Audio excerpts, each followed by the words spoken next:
আরে বেদনায় ধরা ফুলগুলিতে গাঁথি মালা, যে কথা বলতে গিয়ে হয়নি বলা।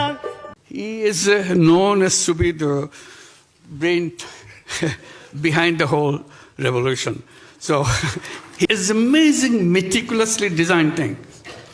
এটার পিছনে যে আমরা ছিলাম এটা গোয়েন্দারা জানতো, সরকার জানতো, তো সেই কারণে তো আমাদেরকে ব্যান করে দিয়েছে, টিভিকে ব্যান করছে, আর কোনো দরকার তো করে নাই। জামায়াতে ইসলামী দাবি করছে যে তারাই আন্দোলনের মূল ভূমিকায় ছিলেন।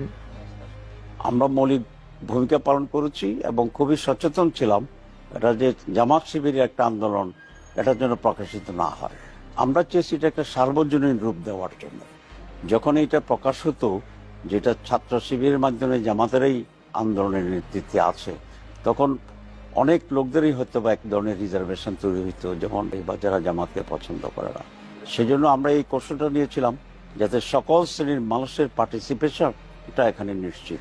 আব্দুল্লাহ মোহাম্মদ তাহের আমাকে একদিন জিজ্ঞেস করলেন যে নাহিদকে আমি চিনি কিনা। আমি বললাম সংবাদ মাধ্যমে দেখে যতটুকু চিনি। বললেন দেখা হয়েছে কিনা। আমি বললাম না, কখনো ওর সঙ্গে আমার দেখা হয়নি। বলে ও আমাদের ছেলে, ওকে গ্রুমিং আমরা করেছি, তৈরি আমরা করেছি, এবং আমাদের সঙ্গে ওর নিবিড় যোগাযোগ সব সময়। তার মানে হচ্ছে আব্দুল্লাহ মোহাম্মদ তাহের চিকিৎসক এবং জামাত ইসলামের অনেক সিনিয়র নেতা এবং খুব ভালো খোঁজ খবর রাখা, তিনি বানিয়ে বলবেন এটা ভাবার কারণ নাই। ফলে নাহিদের সঙ্গে তাদের নিবিড় যোগাযোগ এবং তাদের গ্রুমিং করা, তাদের তৈরি করা ছেলে, এটা ওনার নিজের কথা। গাতি সেই কথারই মালা আর তাদেরও ভাবি, তাই তো আজ আমি কবি, তাই তো আজ আমি কবি।